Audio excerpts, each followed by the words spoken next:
Moi, j'ai vécu des grands moments après ma sortie de prostitution parce que je me suis en fait réveillée, je voyais autre chose. Et pour moi, ça a été une renaissance, un renouveau, une renaissance. Merci à vous.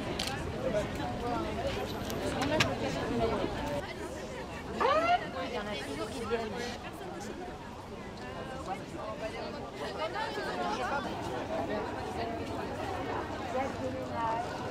Abolition de la prostitution! Abolition de la prostitution! Abolition! Abolition de la prostitution! Abolition de la prostitution! Le Sénat, on y est! Abolition de la prostitution! Le Sénat, on y est!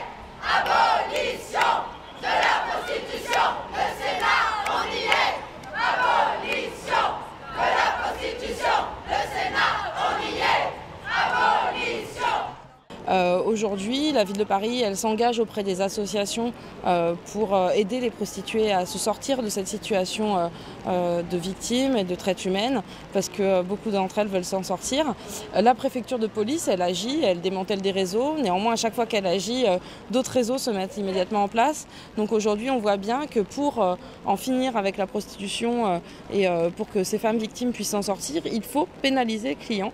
Il faut couper le robinet à la source, c'est-à-dire là où on achète des corps humains, là on achète le corps des femmes, il faut pouvoir intervenir directement, puisqu'aujourd'hui il est très difficile pour les politiques publiques, que ce soit de la police ou pour la ville de Paris, de pouvoir mettre fin à ce système.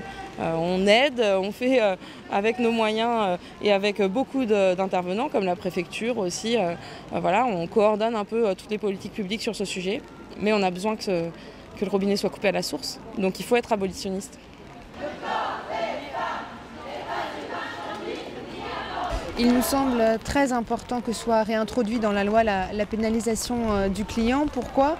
Parce que interdire le fait d'acheter un acte sexuel, c'est aussi très important au niveau de la prévention auprès des jeunes, pour dire que le corps des êtres humains, quels qu'ils soient femmes ou hommes, ne s'achète pas. Et pour nous, ça rentre vraiment dans la prévention, dans ce qu'on dit comme étant une éducation non sexiste et non violente. Et aujourd'hui, plus que jamais, il est important que soit réintroduit cette pénalisation dans cette loi abolition et qu'elle soit enfin inscrite au Sénat.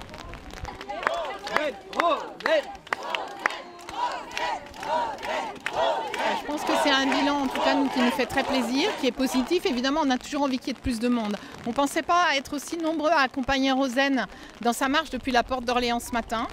Et surtout, je crois qu'on est très content de voir le soutien qu'ont apporté un certain nombre de représentants, de personnalités politiques, de différents partis, de syndicats, des partis politiques et des élus. Donc ça, pour nous, c'est vraiment très, très encourageant. Ça veut dire qu'il y a quand même un relais politique qui est là, qui est solide. Et on compte évidemment beaucoup sur eux pour que les choses avancent.